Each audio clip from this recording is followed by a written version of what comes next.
오늘 아주 유명한 사건이 등장을 하죠.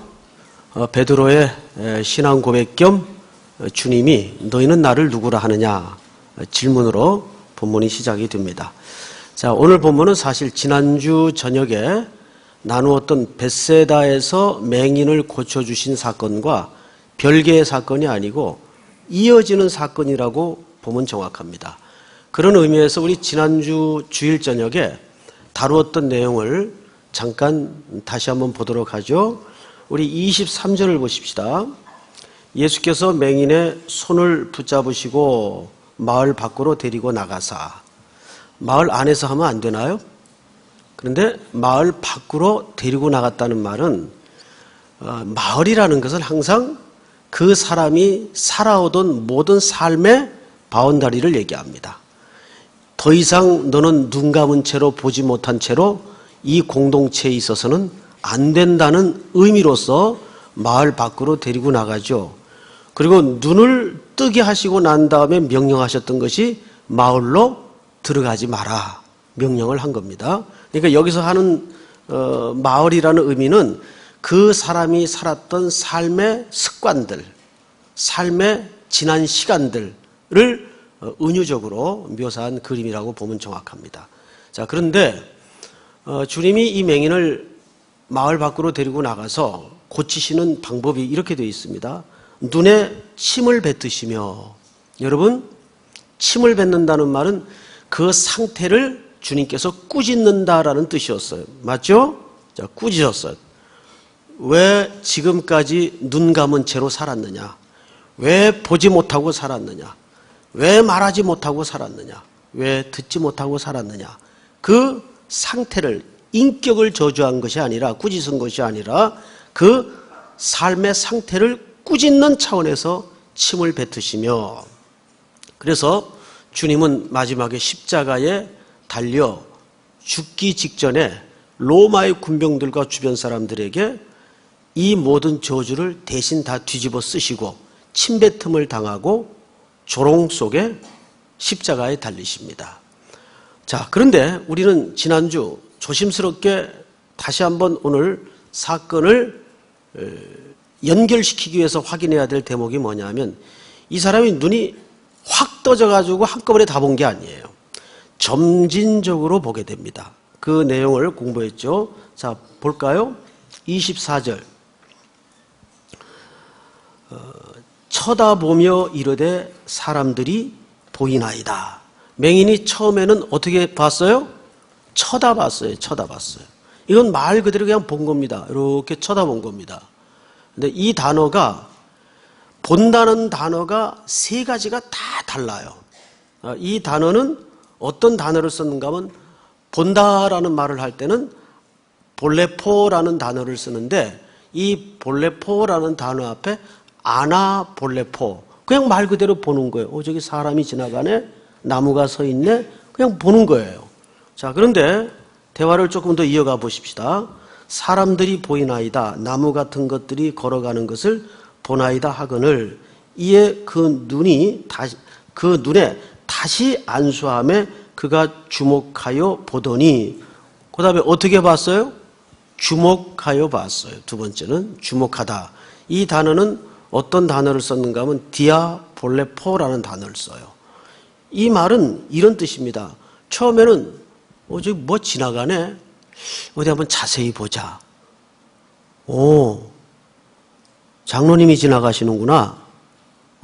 담임 목사님이시네. 이렇게 내용으로 조금 들어가는 거예요. 이렇게 점진적인 발전이 있겠죠. 그 다음에 마지막에 25절 끝에 보니까 그가 주목하여 보더니 나아가서 모든 것을 어떻게 보죠? 밝히 봐요. 이 밝히 본다라는 말은 엔 플레포라는 단어를 썼어요. 그러니까 자, 보십시다. 처음에는 쳐다봤어요. 두 번째는 주목하여 봤어요. 세 번째는 밝히 봤어요. 밝히 보는지라 엔 플레포. 이 말은 드디어 완전하게 이해하여 그 내용을 꿰뚫어 보게 되었다, 그 말이에요. 그러니까 맹인을 처음엔 맹인 상태를 꾸짖었어요. 그 표현으로서 침을 뱉어 이제 치유를 하시는데 이 맹인이 눈이 한꺼번에 열어지는 게 아니라 점진적으로 열어졌단 말이에요. 이게 어디에서 있었던 일입니까? 벳세다. 자, 벳세다라는 말이 지난주 무슨 뜻을 가지고 있었다고 말씀을 드렸어요. 어부의 집이라는 뜻을 갖고 있다고 말씀을 드렸어요. 보통 제자들 가운데 어부들이 많았습니다. 그리고 그 어부들 중에 대표격인 베드로에게 그를 부르실 때 최초의 부름의 내용이 뭐였습니까? 내가 너로 사람을 낚는 어부가 되게 하리라. 근데 어부가 눈이 가리워져 있어서는 안 되겠죠. 어부가 보지 못해서는 안 되겠죠. 자, 그러면 오늘 이 사건은 이제 오늘 본문에 등장하는 베드로의 상태와 굉장히 연결된 사건이라는 것을 암시하고 있는 겁니다. 이해가 되죠, 여러분? 예. 여기까지 전혀 어려운 내용 없죠. 자, 그리고 이제 오늘 본문을 좀 보십시다. 27절. 예수와 제자들이 빌립보 가이사랴 여러 마을로 나아가실세. 자, 잠깐 앞을 보십시다. 빌립보 가이사랴, 또 어떤 데는 가이사랴 빌립보 이렇게 돼 있어요. 이 도시는 그 요단강 북쪽 끝에, 그러니까 팔레스타인 북쪽입니다. 근데 거기에는 굉장히 그 물이 풍성해요. 그래서 황제가 이 지역을, 로마의 황제 아우구스토스가 이 지역을 예수님 태어날 때 대왕으로 있었던 헤롯 대왕에게 이 지역을 선물로 줍니다. 그리고 선물 받은 그 지역을 많이 개발해서 헤롯 대왕은 죽고 그 아들 헤롯 빌립에게 이 마을을 증여를 해요. 그 아들 헤롯 빌립이 그때 이 마을 이름을 바꿉니다. 가이사랴 빌립보 또는 빌립보 가이사랴, 같은 얘기예요. 그러니까 그 마을은 황제의 명예가 총집합된 도시입니다. 이 지역이 물도 풍성한 데다가 잘 살았어요. 옛날에는 바알 신전을 섬기던 데고 헤롯 때에는 여기에다가 판신이라는 신전을 만들어서 우상을 섬기던 지역이 이 가이사랴 빌립보입니다. 여러분, 혹시 고향을 북쪽에 두신 부모님들을 모신 분들은 혹 들었을지도 모를 농담인데, 이북에서는 개를 뭐라 그럽니까? 개를 가이라 그래요. 가이. 그래서 옛날에 이북 출신 목사님들이 이 본문을 설교할 때 가이사랴 빌립보, 그래서 이북 사람들은 예수님이 개고기를 좋아하셨나? 개를 사러 빌립보로 가셨나? 이렇게 이제 오해를 했던 적이 있어. 아니, 이건 제가 그랬다는 게 아니고 옛날에 이북에서 내려오신 목사님들이 많으셨단 말이에요. 그분들이 설교할 때 그런 농담을 했던 기억이 납니다. 그런 건 잊어버려도 되는데 이상하게 그런 것도 안 잊어져요. 기억이 새록새록 납니다. 그래서 이북 출신 목사님들이 이 가이사랴 빌립보 할 때 개사로 예수님이 빌립보로 가셨다. 이제는 안 잊어버리겠죠? 네. 그런 이제 말놀이를 하곤 했습니다. 여기서 가이사는 황제 이름을 얘기한 거죠. 빌립은 헤롯 이름을 얘기한 겁니다. 자, 그렇다면 이 도시는 굉장히 큰 도시입니다.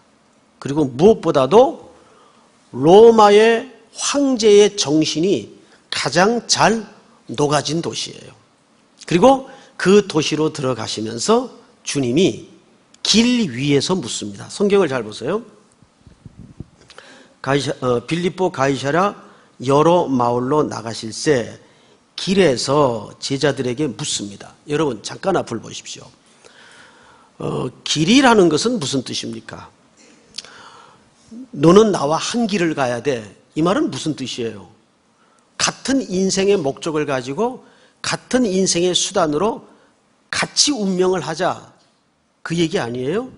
그러니까 길에서 물었다는 것은 그냥 길 가다가 생각나서 물었다는 단순한 이야기가 아닙니다. 적어도 제자들은 예수님과 지금 운명을 같이 하는 사람들이에요. 이 보통 관계가 아니죠.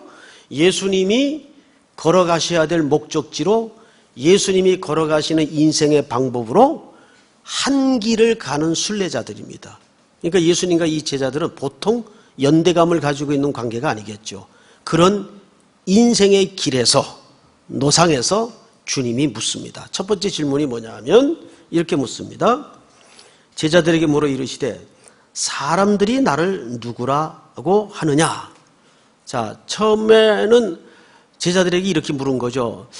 너희들 들어서 알겠지만 세상 사람들은 나를 뭐라고 하더냐, 어떤 존재로 이해하더냐, 이렇게 물은 겁니다. 그러자 제자들이 꺼내놓은 대답입니다. 28절을 우리 전체 한번 같이 읽겠습니다. 시작. 제자들이 여짜와 이르되 세례 요한이라 하고 더러는 엘리야 더러는 선지자 중에 하나라 하나이다. 여러분, 모세도 선지자고 이사야도 선지자고 구약의 선지자가 많죠. 그런데 왜 엘리야를 하필 얘기했고 또 요한은 여기 왜 나와요? 자, 우선 이 이유를 여러분들이 정확하게 관점을 가져야 됩니다. 우선 엘리야가 나오는 이유는 하나입니다. 자, 성경 한 군데를 좀 찾겠습니다. 여기 접어두시고 말라기 4장을 열어보세요. 구약 맨 마지막 책입니다. 말라기 4장 보시면 5절 4장 5절 한번 같이 읽을까요? 시작.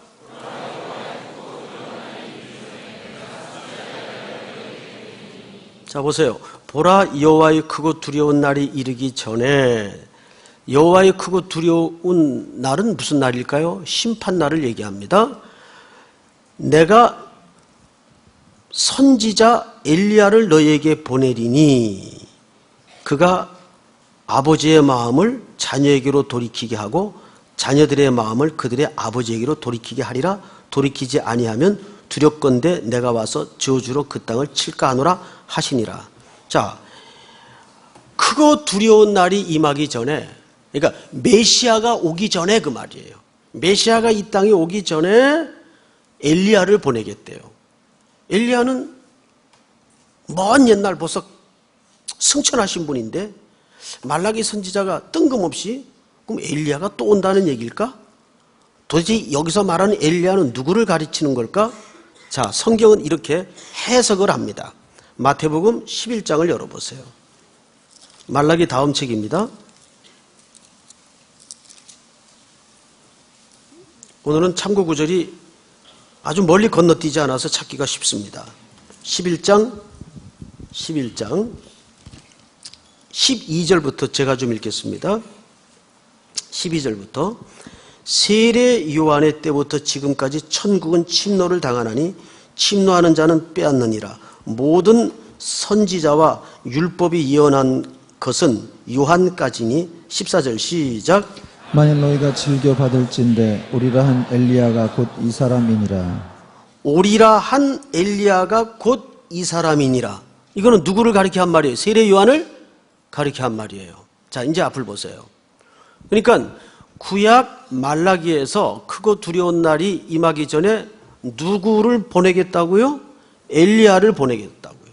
근데 엘리야가 살았던 삶의 모습과 특별히 세례 요한이 살았던 삶의 모습이 복장까지도 굉장히 비슷해요. 그래서 엘리야도 살아생전에 이 땅에 삶을 마감하고 승천하기까지 그는 하나님의 심판과 회개할 것을 백성들에게 주로 선포했던 선지자입니다. 근데 말라기 선지자가 크고 두려운 날, 메시아가 오기 전에 누구를 보내겠대요? 그 엘리야와 같은 사람을 보내겠다 그 말이에요. 그 엘리야와 같은 사람이 누굽니까? 세례 요한입니다. 약대 털옷을 입고 가죽띠를 띠고. 그러면 세례 요한은 와서 누구의 오실 길을 예비한 겁니까? 바로 그리스도의 오실 길을 예배한 거예요. 6개월 전에 미리 왔죠. 예수님과 탄생이 6개월 차이입니다. 그러니까 실질적으로 연배가 굉장히 비슷한데 먼 친척뻘쯤 되죠. 자, 그런데 오늘 마태복음 11장을 자세히 보시면 다시 14절을 읽겠습니다. 만일 너희가 즐겨 받을진대 오리라 한 엘리야가 곧 이 사람이니라 귀 있는 자는 들을지어다 이렇게 돼 있어요. 자, 이 말을 지금 누가 하냐 하면 예수님이 해요. 그러면 요한이 엘리야면 지금 예수님은 누가 됩니까? 누가 됩니까? 예수님은 메시아가 되는 거예요. 그렇죠, 여러분? 다시 말해서 오늘 마가복음에 사람들은 나를 누구라 하더냐? 그랬더니 제자들이 천연덕스럽게 뭐라고 대답했죠? 어떤 사람들은 엘리야라 그러고 어떤 사람은 요한이라 그럽니다. 또 어떤 사람은 선지자라고 합디다. 자, 그러면 아이러니하게도 뜻밖의 세상 사람들은 예수를 메시아로 봤다는 얘기입니까? 그 전 단계인 엘리야나 요한 같은 선지자로 봤다는 얘기입니까? 그렇죠. 세상 사람들은 아직 예수님을 메시아로 보지 못하고 있는 겁니다. 맹인으로 말하자면 눈을 뜬 상태예요. 그런데 그냥 쳐다보고 있는 상태예요. 사람 하나가 지나가는구나. 이 정도밖에는 인식이 안 열어진 상태입니다. 아직 예수 그리스도를 메시아로 이해를 못하고 있는 거예요. 그래서 예수님이 두 번째 질문을 합니다. 오늘 마가복음 8장으로 다시 가서 보세요. 29절.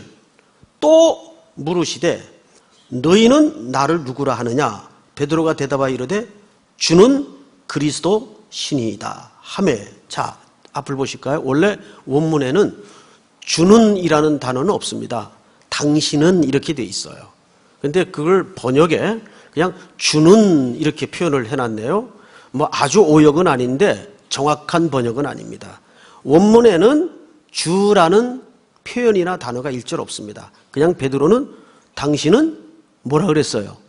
그리스도십니다. 자, 그리스도라는 말은 무슨 뜻이에요? 헬라 말로 그리스도라는 말이고 이거를 히브리 말로 바꾸면 메시아란 뜻입니다.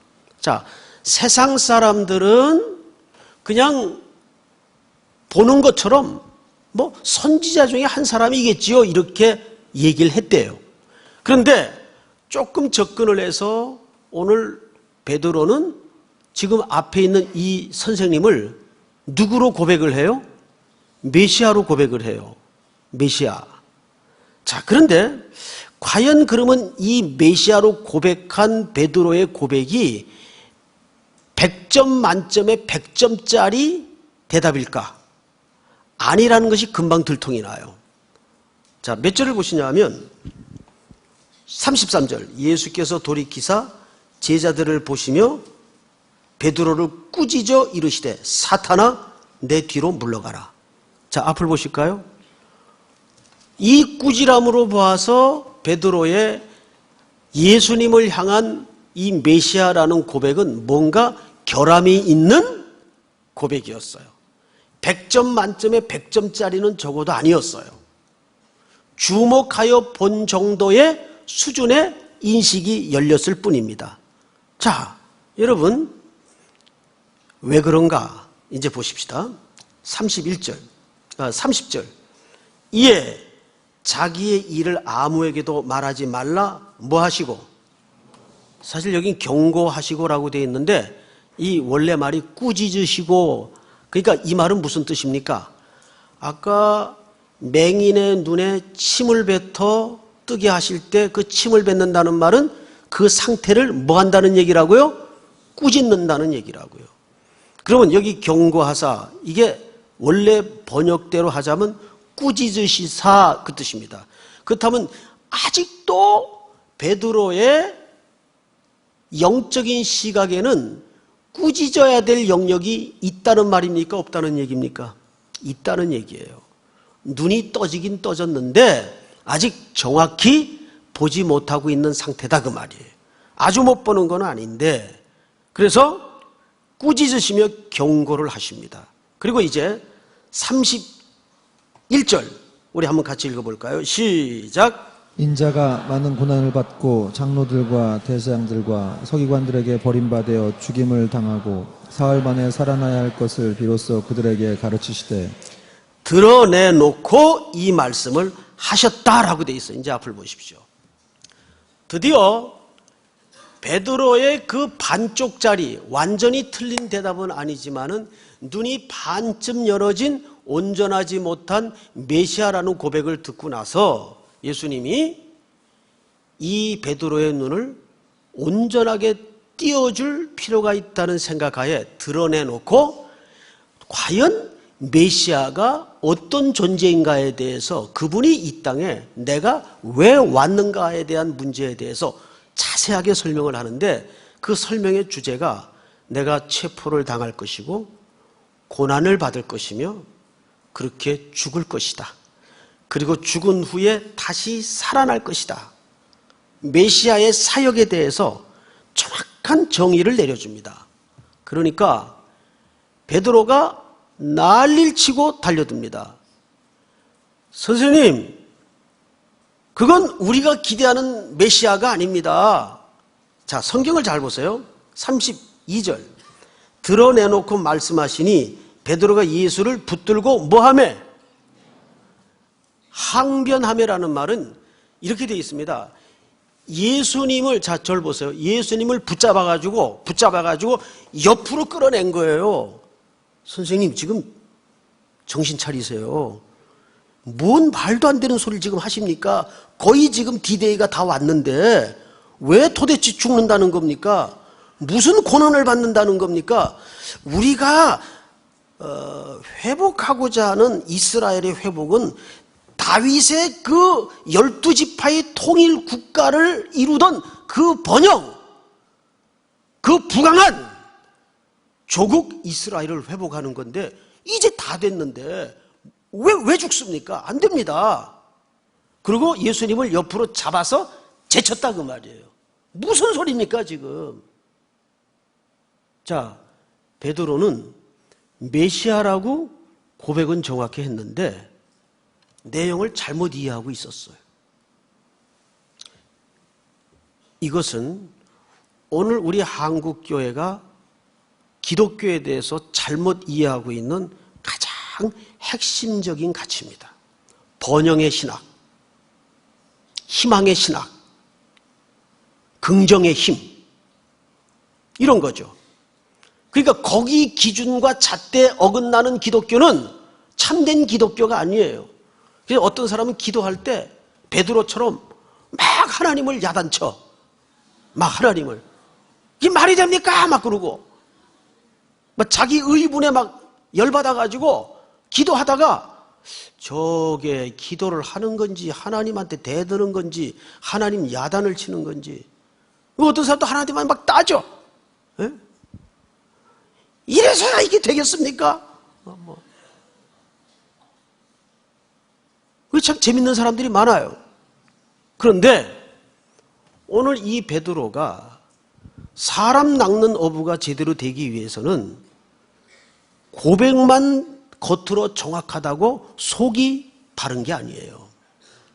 고백은 정확했는데 속이 틀려 있었어요. 그래서 예수님이 드러내놓고 베드로에게 내가 이 땅에 무엇 때문에 왔는지 아느냐? 너희 같은 눈 감긴 자들을 위해서 내가 눈 멀고 침뱉음을 당하기 위해서 내가 죄인의 모습으로 이 땅에 왔단다. 그거를 메시아의 죽음과 고난과 심판과 부활을, 죽음을 통과해서 새로 나지 않으면 안 된다는 것을 메시아의 역할 속에 정확하게 심어주고 싶었던 겁니다. 그런데 베드로는 이 역할에 대해서 전혀 그가 기다리던 메시아에 대한 그림이 아니었어요. 그래서 예수님을 옆으로 잡아채놓고 예수님을 야단치고 항변하고 꾸짖습니다. 자, 그리고 나서 성경을 또 보십시다.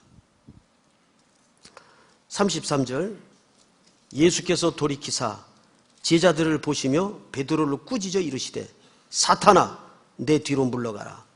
네가 하나님의 일을 생각하지 아니하고 도리어 무슨 일을 생각하는도다? 사람의 일을 생각하는도다 하시고, 앞을 보십시오. 여기에서 사탄아 내 뒤로 물러가라는 말은 무슨 뜻일까요? 이 말은 의역인데 정확하게 번역을 하자면 이런 뜻입니다. 제자들에게 강조하고 싶은 말이에요. 제자들은 어떤 사람들입니까? 예수를 따르는 자들이 제자들이에요. 따른다는 말은 뭐예요? 예수님 뒤에 서 있는 자들입니다.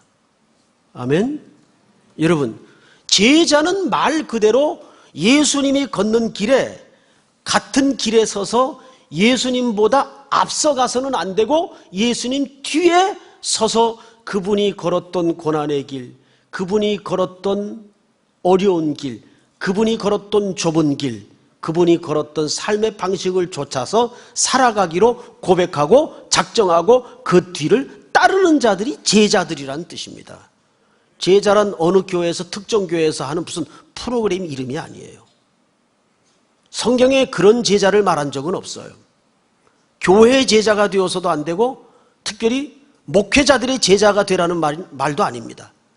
예수 그리스도의 뒤를 쫓는 자들로 어떻게 살아야 되는가를 훈련받는 것이 제자도입니다. 믿습니까?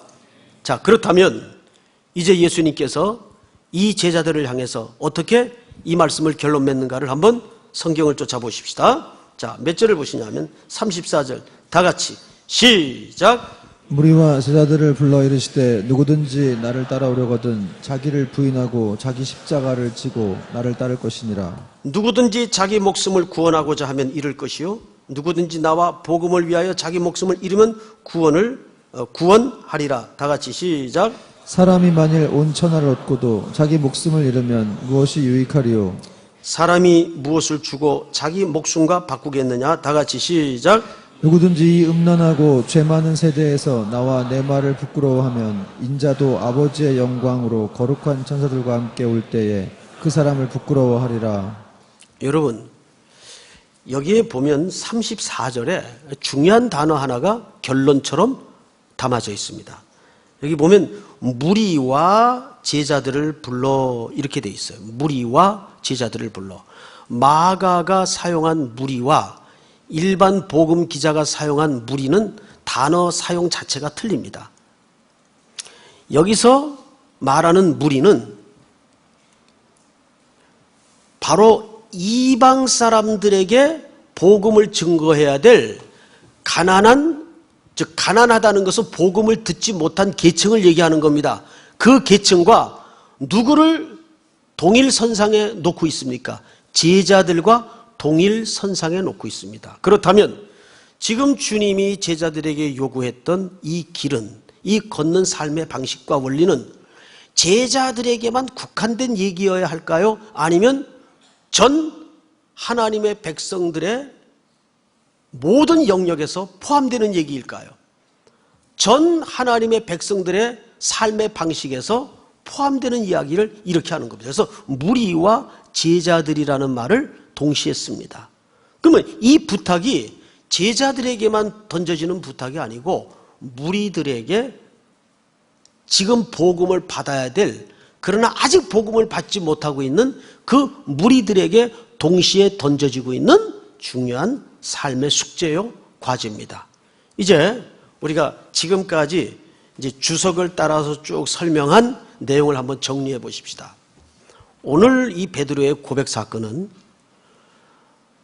바로 맹인이 눈 떠가는 과정을 설명하기 위해서 드러난 중요한 사건입니다.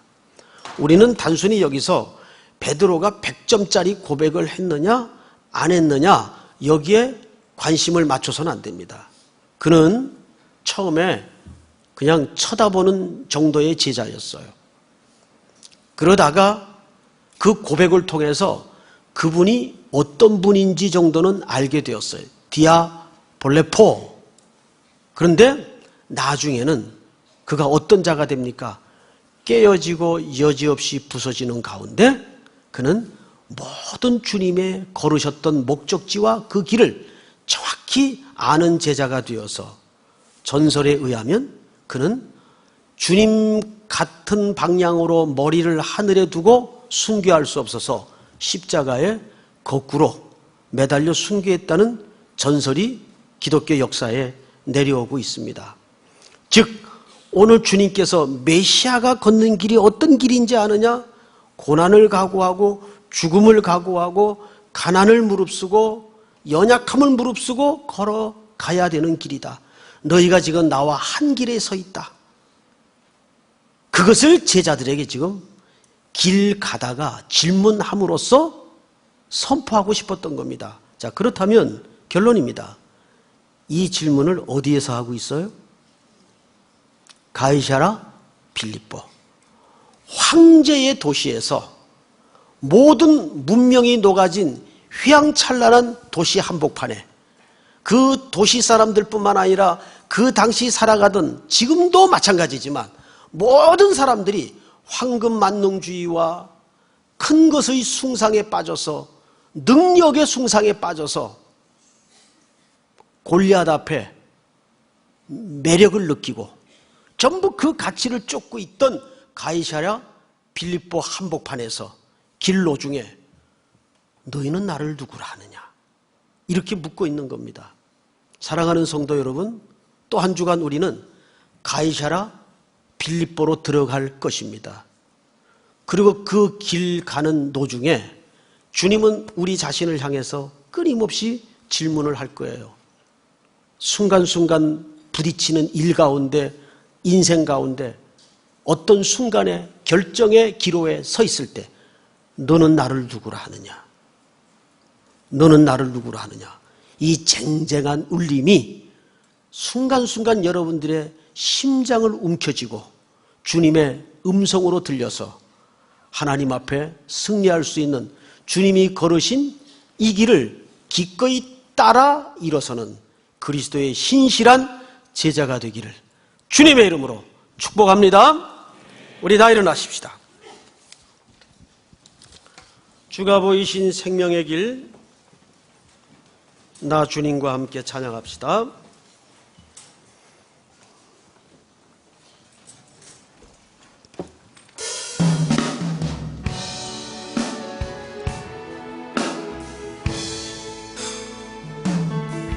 주가 보이신 생명의 길, 나 주님과 함께 사랑 마음을 드리며 주님 앞에 나아가리.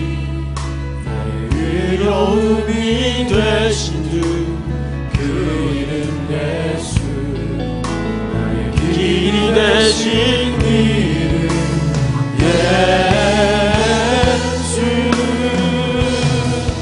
나의 길 오직 그가 하시나니, 나를 단련하신 후에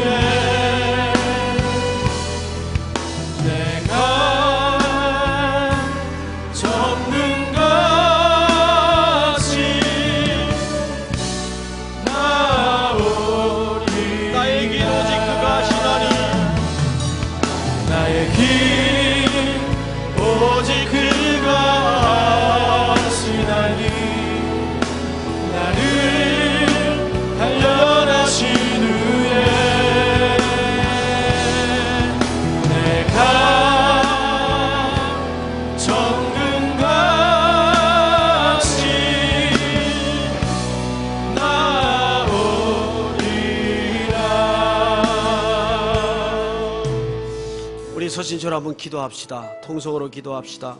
오늘 종일 드렸던 예배 속에 허락하신 주의 음성을 기억하십시다.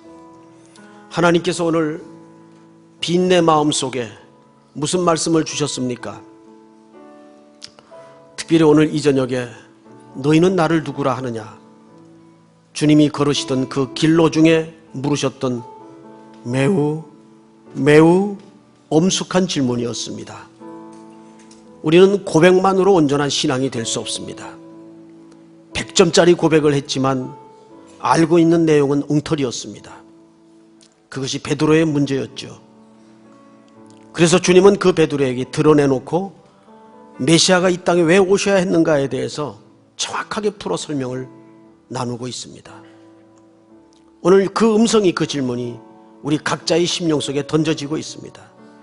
우리가 붙들고 있는 기독교, 우리가 이해하고 있는 기독교, 하나님 전부가 아닙니다. 하나님, 내 눈을 밝히 열어서 주님의 오묘함을, 하나님의 부요함을 만나는 시간이 될 수 있도록, 한 주간이 될 수 있도록 은혜를 주시옵소서. 또 우리가 순종하여 떠날 저 어둠의 땅을 향해서 우리 놓고 주여 부른 다음에 소리내어 통성으로 기도합시다. 주여!